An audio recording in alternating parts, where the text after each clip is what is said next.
और पटना से 2992 किलोमीटर दूर हम लोग दुबई में बैठे हैं एक कमरे में, अपने अंदर बिहार को समेटे। आज आपके सामने एक बिहारी खड़ी है। बिहार हमारे लिए क्या है? बिहार हमारे लिए माँ है, अबीर है होली का, दिया है दिवाली का, छठ पूजा में गंगा घाट है, मिथिला की मिठास है, वैशाली का वैभव है, भोजपुरी का अलग मजा है, राजेंद्र प्रसाद की धरती है, गौतम बुद्ध की भूमि है, जेपी का आंदोलन है।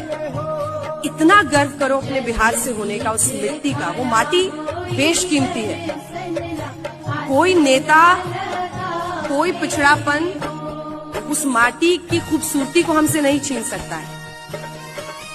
वो माटी की खूबसूरती हमारे ललाट पर चमकती है, हम जहां भी जाते हैं, और वही हमारी ताकत है। जब हम किसी भी क्षेत्र में बहुत अच्छा